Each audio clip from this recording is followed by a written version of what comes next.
নমস্কাৰ মুক্ত আকাশৰ কাৰেণ্ট এফেয়াৰ্ছ ছেকশ্যনলৈ আপোনালোকক সকলোকে স্বাগতম জনাইছোঁ। চাওঁ আহক 6 তাৰিখৰ কাৰেণ্ট এফেয়াৰ্ছৰ টপিক কেইটা।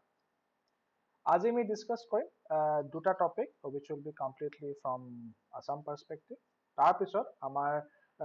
প্ৰায়কেইটা আমাৰ যিকেইটা টপিক থাকিব বাকীকেইটা টপিক এই গোটেইকেইটা টপিকে প্ৰায় আপোনাৰ নেশ্যনেল লেভেলৰ অৰ্থাৎ আপোনাৰ ইণ্ডিয়ান কণ্টেক্সৰ আৰু ফাইনেলি যিটো আপোনাৰ লাষ্ট টপিক হ'ব সেইটো হৈছে আপোনাৰ এটা ডিছকাশ্যন অন দি স্পৰ্টছ। চাওঁ আহক টপিকছ কেইটা। চেন্ট্ৰেল গভৰ্ণমেণ্টে অৰ্থাৎ দি মিনিষ্ট্ৰী অফ এগ্ৰিকালচাৰ তেওঁলোকে কি ডিচাইড কৰিলে যিটো আপোনাৰ প্ৰধানমন্ত্ৰী ফচল বীমা যোজনা অৰ্থাৎ PMFBY সেই বীমা যোজনাটোত আচলতে কি আছিলে আগতে আপোনাৰ এটা 50% এটা আপোনাৰ শ্বেয়াৰ আছিলে য'ত আচলতে কি হৈছিলে 50% এমাউণ্ট যিটো আপোনাৰ ইনচিয়ৰ কৰে বা চামটো ইনচিয়ৰ কৰে আমাৰ খেতিয়কসকলে যিহেতু তেওঁলোকে খেতি কৰে বা কেতিয়াবা বিভিন্ন বাধা বিঘিনি হোৱাৰ ফলত কি হয় বা আমি দেখিছোঁ যে বানপানীৰ ফলতো বহুতবাৰ কি হয় খেতি আপোনাৰ নষ্ট হয় বা খেতি পথাৰ আপোনাৰ বিনষ্ট হয়। তাৰ ফলত কি হয় আপোনাৰ খেতিয়কসকলে যিমানখিনি পইচা লগায় বা যিমানখিনি পইচা খৰচা হয় সেই খৰচাটো আচলতে ওলাই নপৰে বা তেওঁলোকৰ লোকচান হয়। যাৰ ফলত তেওঁলোকে হয়তো চাগে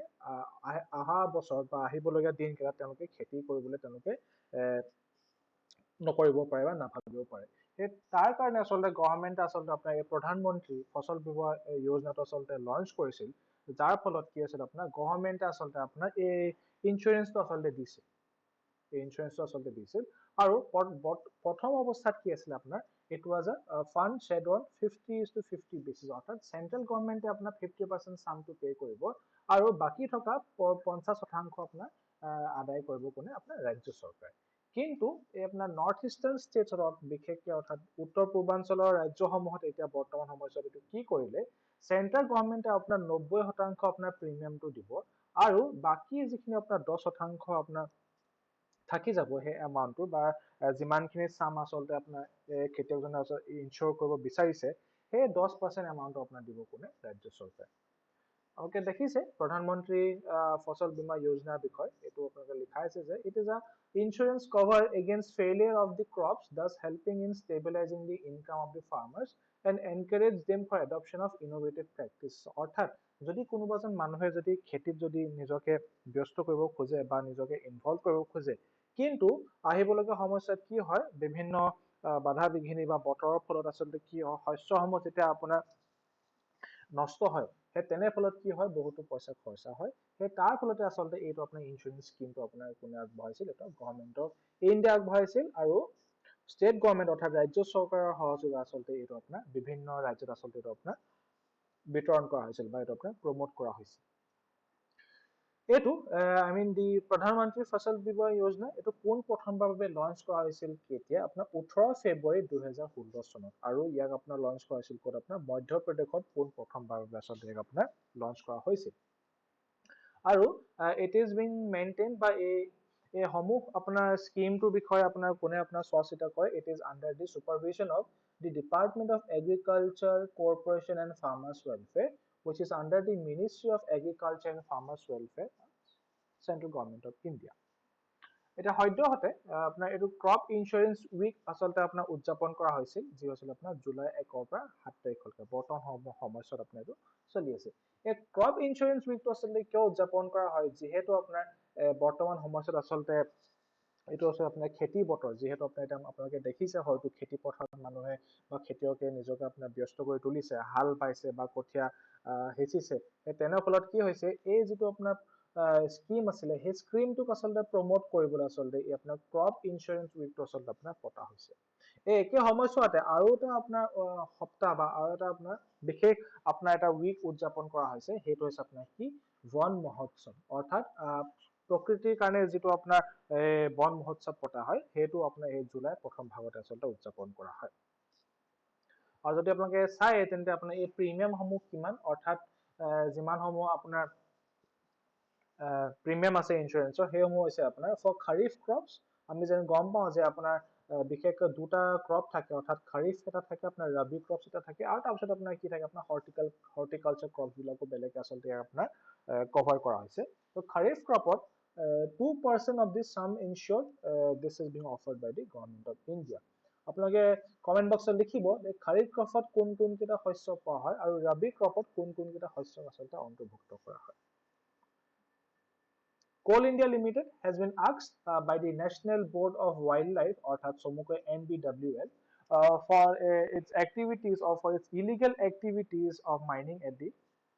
Elephant Reserve of Dihing Patkai. Dihing Patkai সদ্যহতে ইয়াক আপোনাৰ নেশ্যনেল পাৰ্ক অৰ্থাৎ ৰাষ্ট্ৰীয় উদ্যান হিচাপে আপোনাক স্বীকৃতি দিয়া হৈছিল আৰু ইয়াতে আপোনাৰ যিখন আপোনাৰ এলিফেন্ট ৰিজাৰ্ভ আছে অৰ্থাৎ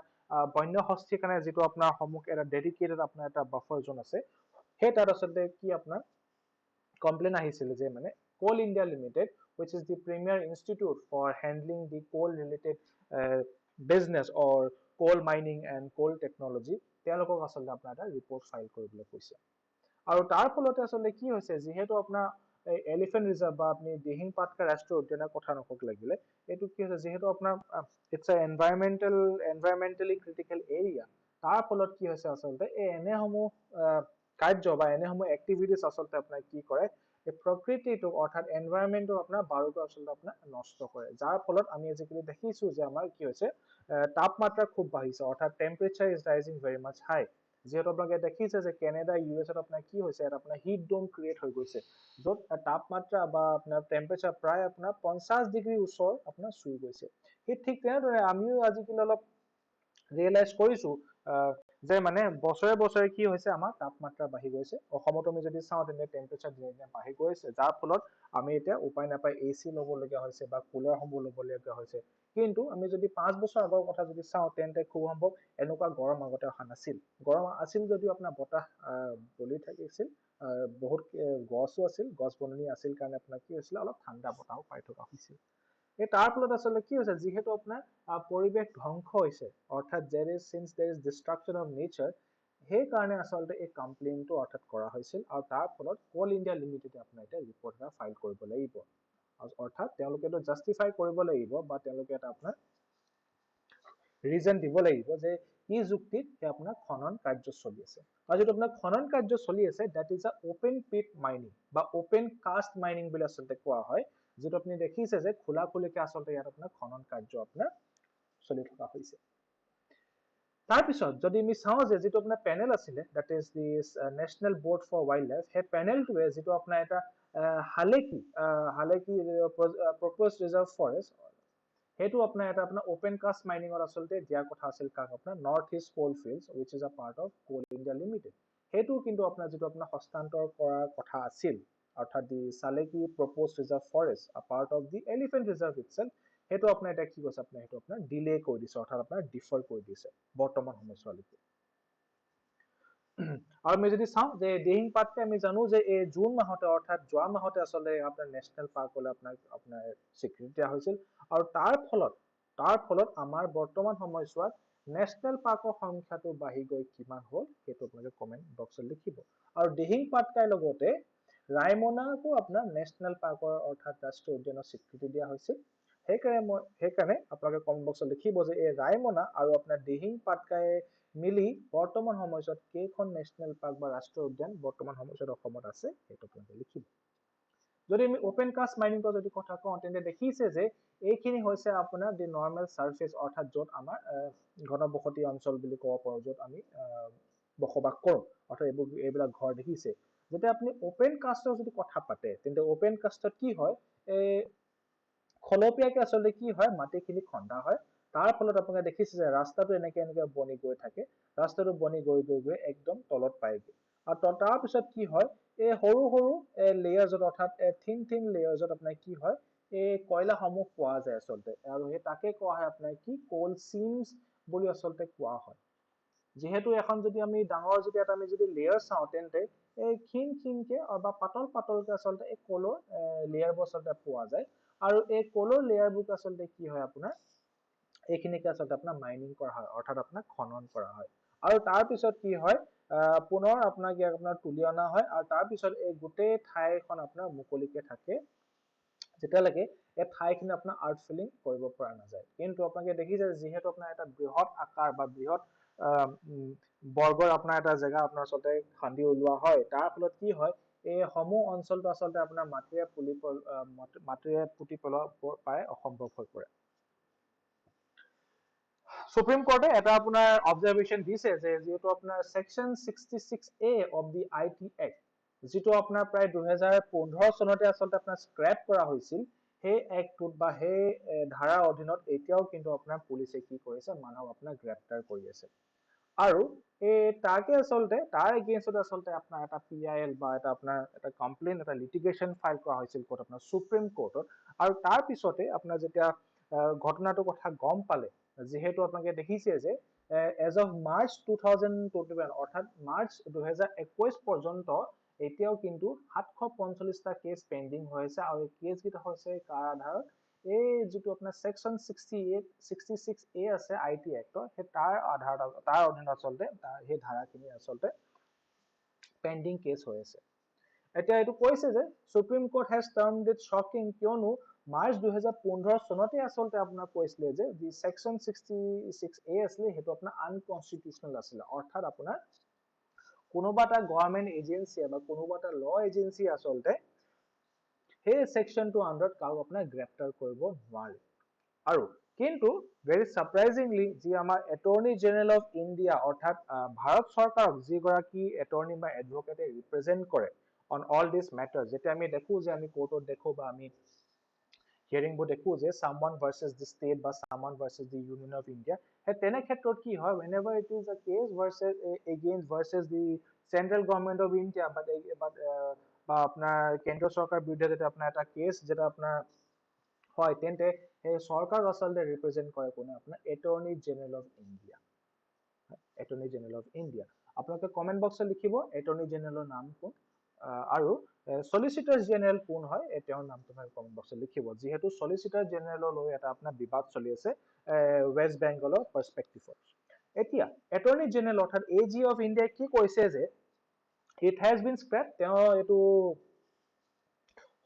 তেওঁতো সন্মতিও জনাইছে যে 2015 চনতে আচলতে আনকনষ্টিটিউচনেল হিচাপে আপোনাক এইটো মাৰ্ক কৰা হ'ল কিন্তু তেওঁ আচলতে এইটো যুক্তি দিছে যে এই যিটো আপোনাৰ ষ্ট্ৰাইক ডাউন কৰা হ'ল অৰ্থাৎ যিটো আপোনাৰ আনকনষ্টিটিউচন হিচাপে আচলতে আপোনাক গণ্য কৰা হ'ল সেই মেটাৰটো বা সেই ষ্টেটমেণ্টটো সৰুকে আপোনাৰ ফুট নোট এটাতহে আচলতে লিখা আছে অৰ্থাৎ আচলতে 2015 পাছতে আচলতে কোৰ্টে আচলতে আপোনাৰ জাৰি কৰিছিল যে সমগ্ৰ ৰাজ্যতে যিমান কেইখন ৰাজ্য আছে বা যিমান কেইখন কেন্দ্ৰীয় শাসিত অঞ্চল আছে এই সমূহ পৰিচয় আচলতে এইটো আপোনাৰ বাৰ্তা যাব লাগে বা দেৰ should be N update regarding this particular section of this IT act যে মানে এই আধাৰ বা এই ধাৰাৰ অধীনত আচলতে কাকো গ্ৰেপ্তাৰ কৰিব নাযায় কিন্তু তেওঁ কৈছে যে এই IT এক্ট বুকখন অৰ্থাৎ IT এক্টৰ যিখন আপোনাৰ এক্ট বুক আছে সেই এক্ট বুকখনত আচলতে যিটো আপোনাৰ আনকনষ্টিটিউচনেল হিচাপে যিটো আপোনাৰ গণ্য কৰা হ'ল 2015 চনতে সেইটোক আচলতে আপোনাৰ সৰুকে আচলতে ফুট নোট হিচাপেহে লিখা আছে যদি আমি ফুট নোটৰ কথা পাতো তেন্তে ধৰি লওক যদি এই যদি ষ্টেটমেণ্টটো যদি লিখা আছে people still book tried under scrap section of IT act তেতিয়া কি হ'ব ইয়াত আপোনাৰ সৰুকে এটা আপোনাৰ এষ্ট্ৰিক্স দিয়া হ'ব বা আপোনাৰ সৰুকে আখৰ এটা লিখা হ'ব আৰু তাৰ পিছত তলতে আচলতে একদম সৰু আখৰত আচলতে লিখা হ'ব যে আনকনষ্টিটিউচনেল বুলি এনেকে সৰুকে লিখা হ'ব এতিয়া ইয়াৰে অজুহাত দেখাই এটৰ্নি জেনেৰেল অফ ইণ্ডিয়াই কৈছে যে ইয়াৰ কাৰণে আচলতে আপোনাৰ পুলিচে এতিয়াও কিন্তু আপোনাৰ এই সেকশন 66A আণ্ডাৰত আচলতে এৰেষ্ট কৰি গৈ আছে এইটো হৈছিলে আপোনাৰ ভাৰত চৰকাৰৰ দ্বাৰা আপোনাৰ সুপ্ৰিম কোৰ্টত দিয়া আপোনাৰ যুক্তি যদি আমি এটৰ্নি জেনেৰেলৰ কথা যদি পাতো তেওঁক আচলতে আপোনাৰ এপইণ্ট কৰা হয় কাৰ দ্বাৰা ৰাষ্ট্ৰপতিৰ দ্বাৰা আচলতে এপইণ্ট কৰা হয় for all the legal matters assigned by the government of India মানে গভৰ্ণমেণ্ট অফ ইণ্ডিয়াক ৰিপ্ৰেজেণ্ট কৰিবলৈ আচলতে তেওঁক আচলতে আপোনাক নিযুক্তি দিয়া হয় তেওঁৰ কোৱালিফিকেশ্যন হ'ব লাগিব যে he has to B A জাজ অফ দি সুপ্ৰিম কোৰ্ট অৰ্থাৎ চিফ জাষ্টিছ নহ'লেও তেওঁ কিন্তু সুপ্ৰিম কোৰ্টৰ জাজ হিচাপে তেওঁ আপোনাৰ কৰ্মৰত হ'ব লাগিব তাৰপিছত তেওঁ আপোনাৰ কি হয় টেনিয়ৰটো হৈছে অৰ্থাৎ মানে কিমান তেওঁ কাৰ্যকালৰ যদি কথা পাতো তেন্তে তেওঁ কাৰ্যকালটো till the time or it is in the hands of the president অৰ্থাৎ he can hold the position against means as per the pleasure of the president অৰ্থাৎ যেতিয়ালৈকে ৰাষ্ট্ৰপতিয়ে ঘোষণা নকৰে যে মানে এটৰ্নি জেনেৰেলক বদলোৱা হ'ব বা যেতিয়ালৈকে গভৰ্ণমেণ্ট অফ ইণ্ডিয়া আচলতে তেওঁক আপোনাৰ বদলি নকৰে তেতিয়ালৈকে তেওঁ কিন্তু আপোনাৰ এটৰ্নি জেনেৰেল হিচাপে তেওঁ কাৰ্যনিৰ্বাহ কৰি থাকিব পাৰিব তেওঁ ভাৰতত যিমানবোৰ কোৰ্ট আছে গোটেই কেইখন কোৰ্টত তেওঁ আচলতে তেওঁ আপোনাৰ he has the right to audience, অৰ্থাৎ তেওঁ আপোনাৰ অডিয়েন্স হিচাপে বা আপোনাৰ কোৰ্টৰ প্ৰচিডিংছ হিচাপে তেওঁ আপোনাৰ তেওঁ এটেণ্ড কৰিব যাব পাৰে। আৰু পাৰ্লিয়ামেণ্টৰ যিমানকেইটা হাউচ আছে অৰ্থাৎ দি আপাৰ হাউচ এণ্ড দি লোৱাৰ হাউচ, সেই পাৰ্লিয়ামেণ্টতো তেওঁ আপোনাৰ পাৰ্লিয়ামেণ্টাৰী মিটিংবিলাকত এটেণ্ড কৰিব পাৰে, কিন্তু তেওঁ আপোনাৰ সেই পাৰ্লিয়ামেণ্টাৰী যেতিয়া আপোনাৰ ভোট হয় তাত আপোনাৰ তেওঁ কিন্তু ভোট কৰিব নোৱাৰে। এতিয়া যিহেতু আমি পাৰ্লিয়ামেণ্টৰ কথা পাতিছো, তেন্তে পাৰ্লিয়ামেণ্টৰ আপোনাৰ এটা বৈশিষ্ট্য আছে। যদি আমি লোকসভা আৰু যদি ৰাজ্যসভাৰ কথা যদি পাতো, তেন্তে আপোনালোকে মন কৰিব এই দুইটা হাউচতে আচলতে কি হৈছে আপোনাৰ কাৰ্পেট পৰা হয়, কাৰ্পেট পৰা হয়। কাৰ্পেট কেইটাৰ ৰং কিন্তু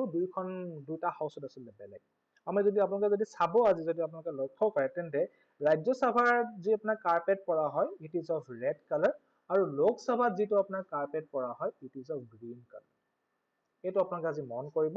আৰু এইটো যদি আপোনালোকৰ কুৱেশ্যনত যদি আহে তেন্তে সদায় মনত ৰাখিব, যদি অপশ্যন আহে তেতিয়া মনত ৰাখিব যে R is for Rajya Sabha, R is for red. সেই তেনেকে আপোনালোকে বস্তুটো আপোনালোকে ফিগাৰ আউট কৰিব পাৰিব। এতিয়া যদি আমি এই আই টি এক্টৰ যদি কথা কওঁ, তেন্তে এই আপোনাৰ আই টি এক্টৰ যিটো ছেকশ্যন 66A আছিলে, সেইটোত আপোনাৰ কি কোৱা হৈছিলে যে there is a restriction on speech, অৰ্থাৎ আপোনালোকে বাক্যবাণী যি ধৰি লওক মানুহৰ দ্বাৰা আচলতে আপোনাৰ কোৱা হয়, সেই স্পীচত আচলতে কি হয় there are certain restrictions, আৰু কয় যে you are restricted or means there should be restrictions if there is any information that is grossly offensive, অৰ্থাৎ কোনোবাই বেয়া পোৱা বা কোনোবাই আপত্তি জনোৱা আপত্তি কৰা হিচাপত যদি কোনোবাই কিবা কথা কয়, that can fall under this 66A of IT Act. Any information which you know to be false but which is sent for purposes of causing annoyance, অৰ্থাৎ ধৰি লওক কিবা এটা আপোনাৰ ফলছ নিউজ বা কিবা এটা আপোনাৰ হোক্স এটা হয়, অৰ্থাৎ একদম বুকুত মিছা কথা, কিন্তু সেইটো আপোনাৰ চাৰ্কুলেট কৰা হৈছে বা সেইটো আপোনাৰ কৈ থকা হৈছে জাষ্ট টু কজ সাম এনয়েন্স, অৰ্থাৎ কাৰোবাক দিগদাৰ দিবলৈ বা কাৰোবাক আপোনাৰ অলপ এটা মানসিক চাপ দিবলৈ আচলতে এইসমূহ মিছা কথা আচলতে আপোনাৰ কি হৈছে আপোনাৰ কৈ থকা হৈছে বা বিয়পোৱা হৈছে। আৰু 3 নম্বৰটো হৈছে any information which you know to be false but which is sent for purpose of causing inconvenience, অৰ্থাৎ এইকেইটা কথা ইয়াতো কৈছে, অৰ্থাৎ মানে যিটো কথা শুনি বা যিটো বস্তু দেখি আপোনালোকৰ কি হল মনত অলপ আপোনাৰ সংকোচ আহে, সেই তেনেবোৰ কথাত আচলতে এই ছেকশ্যন 66A টো আচলতে আপোনাৰ খাপ খাইছিলে, আচলতে এই ধাৰাটো খাপ খাইছিলে। কিন্তু at the same time article 19টো আচলতে আপোনাৰ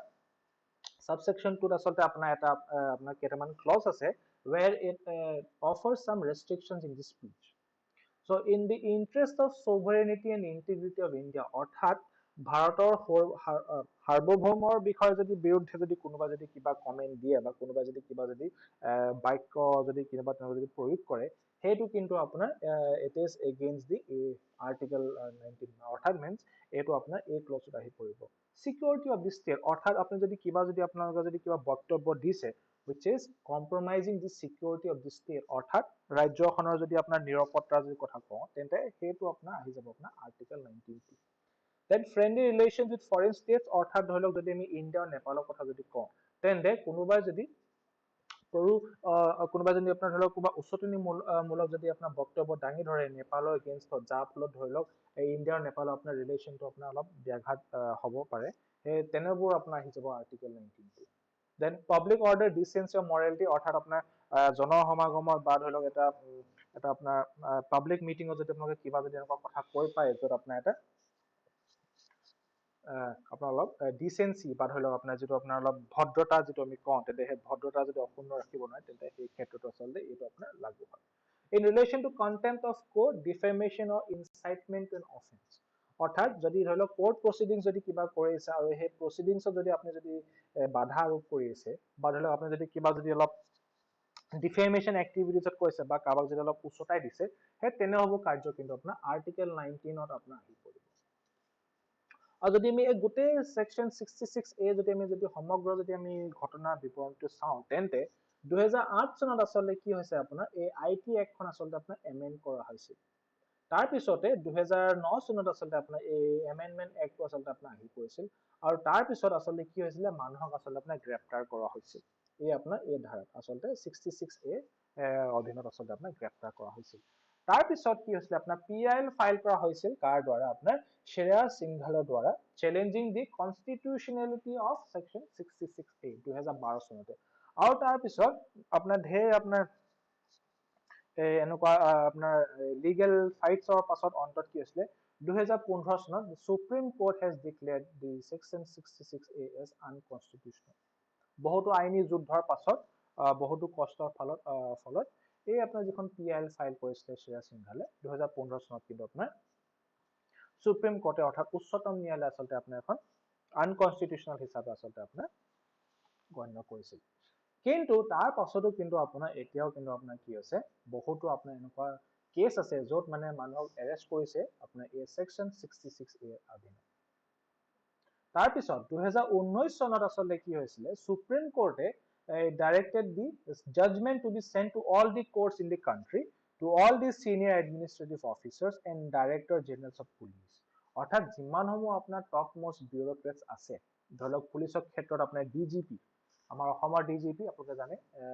ভাস্কৰ জ্যোতি মহন্ত ডাঙৰীয়া আৰু তাৰপিছত অন্যান্য যিমানসমূহ আপোনালোকৰ IAS বিষয়া আছিলে অৰ্থাৎ আপোনাৰ চিনিয়ৰ IAS বিষয়া আছিলে বা আপোনাৰ হাই কোৰ্টসমূহ আছিলে সেই সমূহবোৰ ঠাইলে বা সেই সমূহবোৰ ব্যক্তিলে আচলতে এই জাজমেন্টৰ কপিটো আচলতে আপোনাৰ সাৰ্কুলেট কৰোৱা হৈছিল কিন্তু তাৰ পিছতো আচলতে এতিয়াও কিন্তু আপোনাৰ এৰেষ্ট হৈ আছে আন্ডাৰ সেকশন 66A সেই সময়ত যেতিয়া আপোনাৰ 2015 চনত যেতিয়া আপোনাৰ জাজমেন্টটো হৈছিল তেতিয়া আপোনাৰ সুপ্ৰিম কোৰ্টে কৈছিল that the public's right to know is directly affected by section 66A of the Information Technology Act.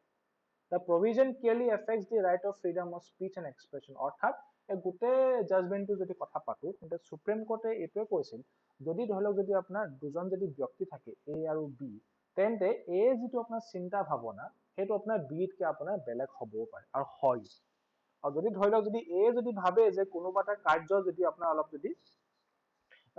আপোনাৰ এগেইনষ্ট দি সোভাৰেইনিটি বা ধৰি লওক কিবা যদি অলপ যদি আপোনাৰ কম্প্ৰমাইজিং নেচাৰ কিন্তু সেই একে সময়তে বিৰ মতে কিন্তু বা বিৰ দৃষ্টিত কিন্তু সেই উক্ত আপোনাৰ ঘটনাটো কিন্তু আপোনাৰ এই তেনেকুৱা 66A বা আপোনাৰ তেনেকুৱা গ্ৰছ আপোনাৰ ভায়োলেশনটো আপোনাৰ আহিব নোৱাৰে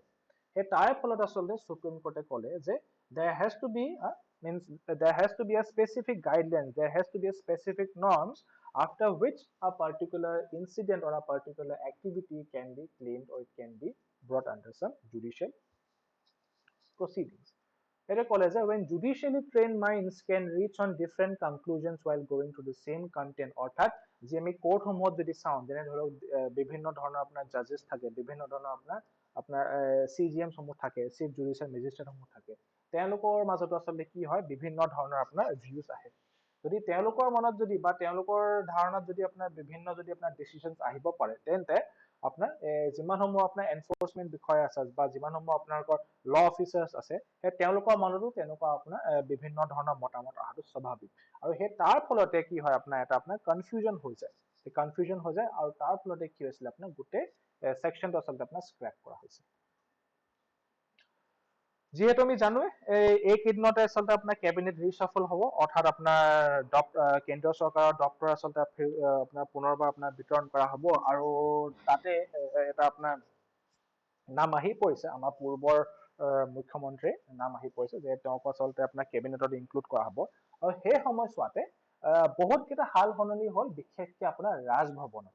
অৰ্থাৎ যি আপোনাৰ ষ্টেটছৰ গভৰ্ণৰসমূহ আছিলে অৰ্থাৎ ৰাজ্যপালসমূহ আছিলে এই ৰাজ্যপালসমূহক আচলতে আপোনাৰ অলপ অদল বদল কৰা হ'ল আৰু তাৰ ভিতৰত যিটো আপোনাৰ মোষ্ট সাৰপ্ৰাইজিং বুলি ক'ব লাগিব সেই তেওঁ হৈছে আপোনাৰ থাৱাৰ চান্দ গেহলোট তেওঁ বৰ্তমান সময়ছোৱাত আপোনাৰ এজন কেবিনেট মিনিষ্টাৰ আছিলে অৰ্থাৎ he was the minister of social welfare কিন্তু তেওঁক কিন্তু এই সদ্যহতে আৰু আপোনাৰ আজি আচলতে খবৰ এইটো তেওঁক আচলতে আপোনাৰ গভৰ্ণৰ কৰ্ণাটকাৰ গভৰ্ণৰ আচলতে তেওঁ আপোনাৰ নিযুক্তি দিয়া হ'ল আৰু কৰ্ণাটকাত যিহেতু আপোনাৰ বৰ্তমান সময়ছোৱাত দেৰ is civil crisis in terms of the legislative assembly সেই তাৰ ফলত আচলতে এওঁক আচলতে তাত আপোনাৰ নিযুক্তি দিয়া হৈছে যদি আমি অন্যান্য যদি আমি গভৰ্ণৰ বা ৰাজ্যপালসমূহৰ যদি বিষয় চাওঁ তেন্তে আপোনালোকে দেখিছে যে হৰি বাপু কামবানপতি যি আপোনাৰ ফৰ্মাৰ লোকসভা মেম্বাৰ আছিলে তেওঁক আপোনাৰ কি কৰা হ'ল তেওঁ আপোনাৰ গভৰ্ণৰ অফ মিজোৰাম হিচাপে নিযুক্তি দিয়া হ'ল গুজৰাটৰ মাংগুভাই চাগনভাই পটেল তেওঁক আপোনাৰ গভৰ্ণৰ বনোৱা হৈছে কাৰ মধ্যপ্ৰদেশ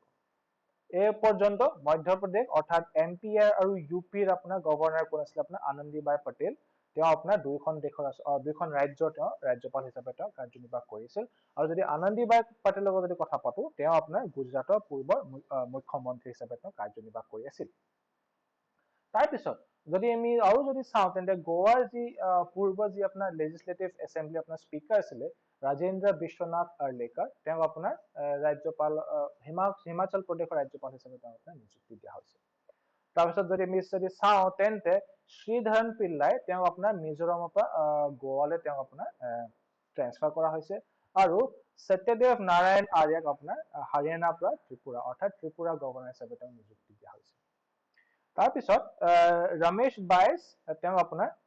ঝাৰখণ্ডৰ গভৰ্ণৰ হিচাপে নিযুক্তি দিয়া হৈছে আৰু বান্দাৰু দত্তাৰায়াক আপোনাৰ কোনখন ৰাজ্য আপোনাৰ গভৰ্ণৰ হিচাপে নিযুক্তি দিয়া হৈছে তেওঁ আপোনাৰ হাৰিয়ানাৰ আপোনাৰ গভৰ্ণৰ হিচাপে তেওঁ নিযুক্তি দিয়া হৈছে এই আপোনালোকে নতুন হাল সলনিটো আপোনালোকে মনত ৰাখিব যিহেতু this can be in a way question that can be coming up in the upcoming exams তাৰপিছত তাৰে অলপ লগত সংগতি ৰাখি সদ্যহতে কি হৈছিলে মহাৰাষ্ট্ৰ এছেম্বলিত আচলতে অলপ হুলস্থুল হৈ গৈছিলে আৰু তাৰ ফলত কি হৈছিলে প্ৰায় 12 জন মান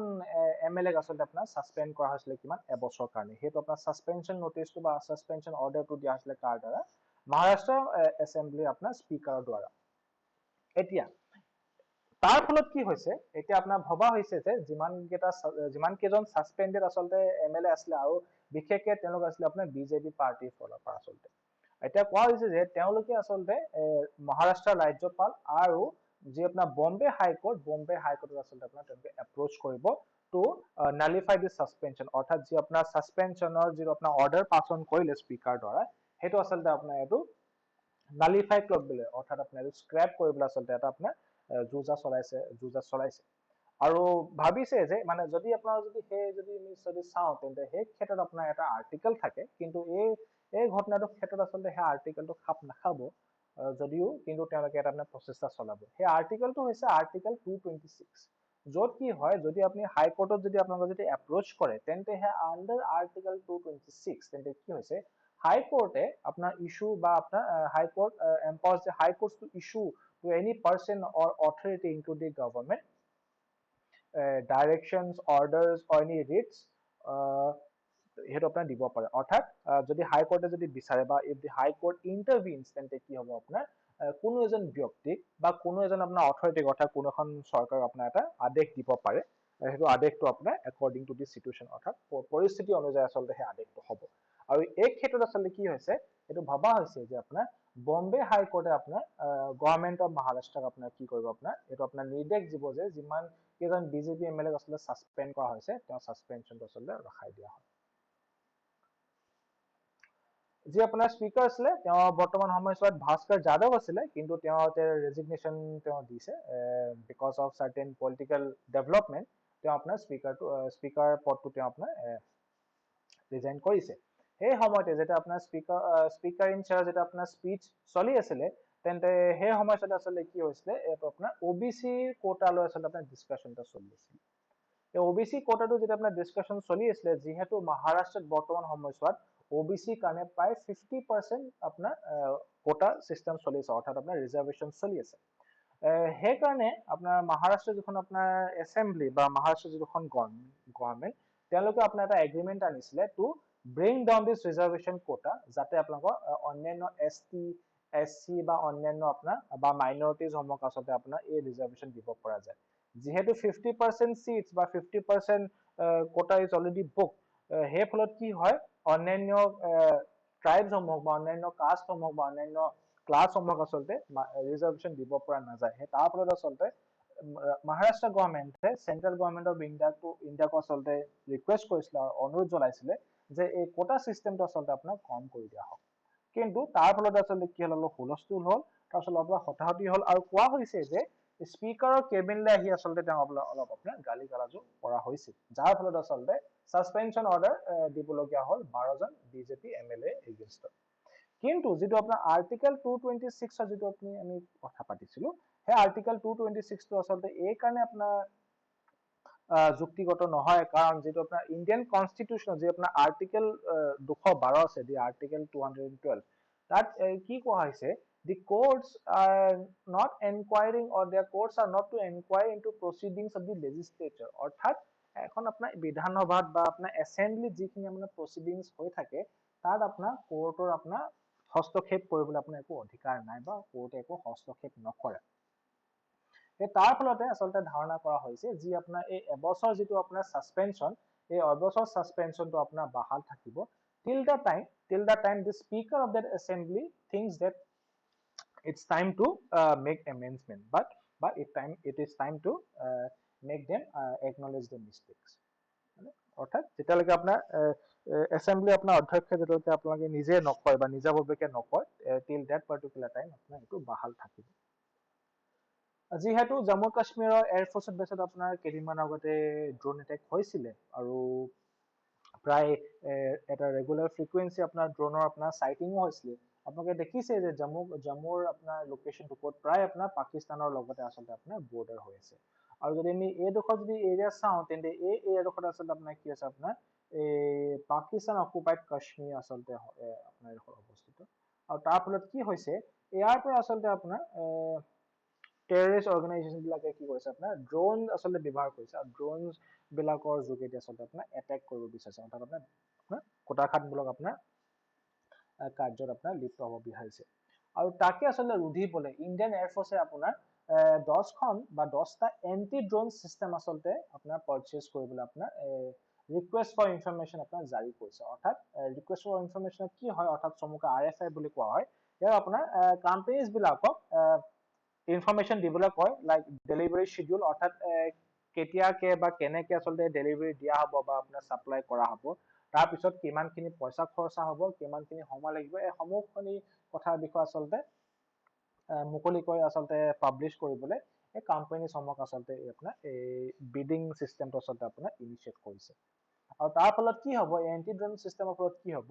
যিমানখিনি ড্ৰোন আছে বা যিমানসমূহ ড্ৰোন থাকিব জম্মু কাশ্মীৰতে হওক বা জম্মুৰ এয়াৰফৰ্চৰ বেছৰ ওচৰতে হওক, সেইসমূহ ড্ৰোনক আচলতে আপোনাৰ গিৰাই পেলাব পাৰিব এই এণ্টি ড্ৰোন চিষ্টেমছবিলাকে। আৰু ইয়াৰ লগতে আপোনাৰ যিটো ৰিচেণ্ট যিটো আপোনাৰ ডেভেলপমেণ্ট আহিছে, that is regarding section 144 in Srinagar. আৰু শ্ৰীনগৰত আপোনাৰ গোটেই শ্ৰীনগৰ অঞ্চলত আপোনাৰ ড্ৰোনক আপোনাৰ বেন কৰা হৈছে, অৰ্থাৎ শ্ৰীনগৰত আপোনাৰ ড্ৰোন স্পটিং বা ড্ৰোন কোনেও চলাব নোৱাৰিব। যিহেতু আজিকালি দেখিছোৱেই, আমি দেখো যে মানে বহুতো ইউটিউবাৰ্ছে বা বহুতো ভ্লগাৰ্ছে কি কৰে, তেওঁলোকে আপোনাৰ ড্ৰোন ব্যৱহাৰ কৰে ফৰ শ্বুটিং চাম ভিডিঅ' বা ফৰ চাম ফটোশ্বুটছ। সেইসমূহ ড্ৰোন এতিয়া বৰ্তমান সময়ত কাশ্মীৰত কিন্তু ব্যৱহাৰ কৰিব পৰা নাযাব। আৰু ইয়াৰ লগতে আৰু এটা আপোনাৰ নিউজ আছে, সেই নিউজটো হৈছে আপোনাৰ কি, দ্য দৰবাৰ মুভ। এই দৰবাৰ মুভটো আচলতে কি হয়, আমি জানো যে আমি আগতে জম্মু এণ্ড কাশ্মীৰৰ কথা যেতিয়া আমি পাতিছিলো বা আমি যেতিয়া আমি শুনিছিলো, তেন্তে জম্মু কাশ্মীৰত আচলতে আপোনাৰ কি হয়, দুখনকৈ ৰাজধানী আছিল। এখন আছিলে আপোনাৰ শ্ৰীনগৰ আৰু এখন আছিলে আপোনাৰ জম্মু। শ্ৰীনগৰখন আপোনাৰ গৰমৰ দিনত আচলতে আপোনাৰ ৰাজ্যখনৰ আপোনাৰ ৰাজধানী আছিল, আৰু জম্মু হয় আপোনাৰ ঠাণ্ডা দিনৰ ৰাজধানী। সেইটো হৈছিলে আপোনাৰ দৰবাৰ মুভ, অৰ্থাৎ ছমাহ আপোনাৰ কাম কাজবোৰ চলিব আপোনাৰ শ্ৰীনগৰত আৰু বাকী ছমাহ চলিব আপোনাৰ জম্মু এণ্ড কাশ্মীৰত। সেইটোকে আচলতে এতিয়া আপোনাৰ স্ক্ৰেপ কৰিব, আৰু স্ক্ৰেপ কৰিব কোনে, আপোনাৰ the lieutenant governor of Jammu and Kashmir. এতিয়া বৰ্তমান সময়ছোৱাত জম্মু এণ্ড কাশ্মীৰত কিন্তু আপোনাৰ লেফটেনেণ্ট গভৰ্ণৰ হ'ব, কিয়নো Jammu and Kashmir has become a union territory by the scrapping of article 370 and 35। এই ড্ৰোনৰ কথা যিহেতু আমি পাতিছোৱেই, তেন্তে আমি আৰু এটা টপিক ডিছকাছ কৰি লওঁ। যিহেতু ড্ৰোনৰ আচলতে আজিকালি চাহিদা খুব বাঢ়িছে আৰু ড্ৰোনেদি বহুত টেকনলজিকেল এডভান্সমেণ্টছো হৈ আছে। আমি দেখিছিলো যে ইজৰাইলত যি আপোনাৰ আইৰন ডোম টেকনলজি আছিলে, সেই আইৰন ডোম টেকনলজি কিন্তু আপোনাৰ বহুতো আপোনাৰ এডভান্স হৈ গৈছিলে। সেই তেনেকে ঠিক আইৰন ডোমৰ নিচিনাকে আচলতে আপোনাৰ হায়দৰাবাদৰ আপোনাৰ গ্ৰীণ ৰবটিক্স নামৰ কোম্পানীটোৱে কি কৰিছে, আপোনাৰ ইন্দ্ৰজাল নামেৰে আপোনাৰ এটা ড্ৰোন চিষ্টেম এটা আপোনাৰ ডেভেলপ কৰিছে, যিটো আপোনাৰ কি ক'ব, এটা আপোনাৰ ডোম শ্বেপ আপোনাৰ এটা প্ৰটেক্টিভ এটা আপোনাৰ লেয়াৰ বনাই দিব পাৰিব বা এটা ৰেডিয়াছ বনাব পাৰিব। আৰু তাৰ ফলত কি হ'ব, যদি ধৰি লওক কিবা যদি ইনকামিং যদি কিবা মিছাইলছ থাকে বা কিবা যদি ড্ৰোনছ থাকে, তেন্তে সেই এৰিয়াৰ বা সেই ৰেডিয়াছডোখৰ ভিতৰত আপোনাৰ কি হ'ব, সেই ড্ৰোনসমূহে কি কৰিব, আপোনাৰটো নিউট্ৰেলাইজ কৰিব পৰা যাব। সেইটো আপোনাৰ ডেভেলপ কৰিছে কোনে আপোনাৰ গ্ৰীণ ৰবটিক্স আৰু যিটো আপোনাৰ ৰেঞ্জ যিটো তেওঁলোকে ডেভেলপ কৰিছে বা যিটো তেওঁলোকে আপোনাৰ দাবী কৰিছে that range is about 1000 to 2000 square kilometers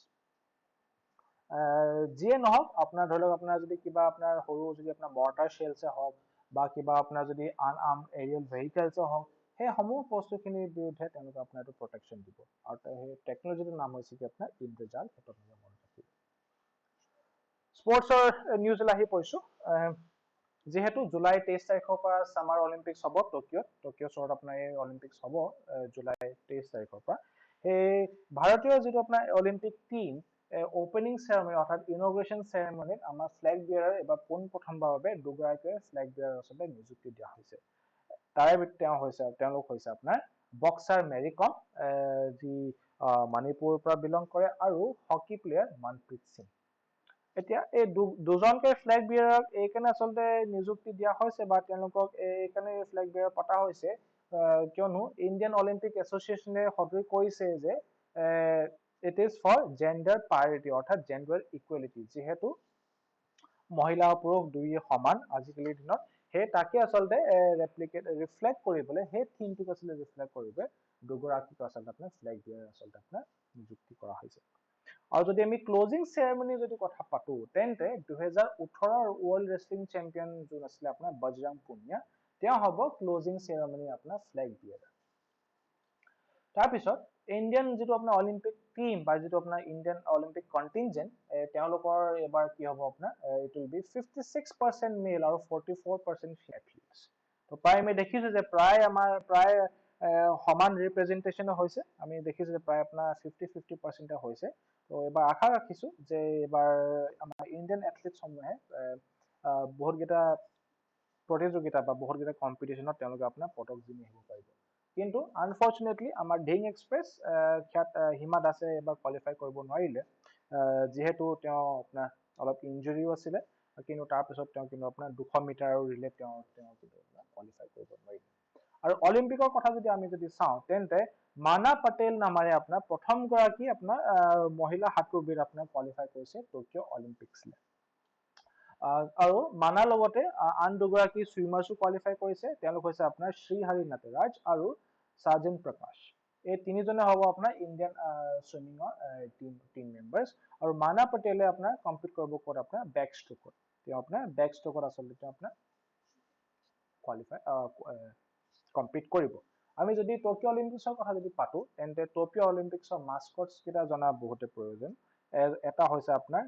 মিৰাই টোৱা which is for the summer Olympics আৰু ইটো হৈছে আপোনাৰ Someity which is for the Paralympic games আৰু পেৰালিম্পিক গেমছৰ ফাউণ্ডাৰ লুডভিগ গুটমানক কেইদিনমান আগতে আচলতে গুগল আপোনাৰ সন্মান যাচিছিলে সেইটো আপোনালোকে মনত ৰাখিব the founder or the father of Paralympic games যদি আমি মডেল অলিম্পিক্সৰ যদি কথা পাতো তেন্তে father of modern Olympics is who Pierre de Coubertin আশা ৰাখিছো এই ভিডিঅ'টো চাই আপোনালোকে ভাল পালে যদি ভিডিঅ'টো চাই ভাল পালে তেন্তে ভিডিঅ'টো লাইক কৰিব সাবস্ক্ৰাইব কৰিব আমাৰ চেনেলটো আহিবলগীয়া দিনকেইটাত আপডেটসমূহ পাই থাকিবলৈ আৰু আপোনালোকৰ লগৰ মাজতে কিন্তু এই ভিডিঅ'টো শ্বেয়াৰ কৰিব যিহেতু APSC নটিফিকেশ্যনো লাহেকৈ ওলাই পৰিছে আৰু আশা কৰা হৈছে যে আগষ্ট মাহতে আচলতে APSC পৰীক্ষা আপোনাৰ পতা হ'ব আমাৰ মুক্ত কক এপটো আপোনালোকে ডাউনলোড কৰিব য'ত আপোনালোকে বহুতো কোৱেশ্চন পেপাৰসমূহ পাব বহুতো কেৰিয়াৰ কাউন্সেলিঙৰ বিষয়ে আপোনালোকে অপশ্যনছ পাব প্লাছ স্কলাৰশ্বিপছৰ বিষয়ে বহুতো কথা জানিবলৈ আপোনালোকে তাত বহুতো কণ্টেণ্ট আছে খালি আকৌ লগ পাম একে সময়তে ধন্যবাদ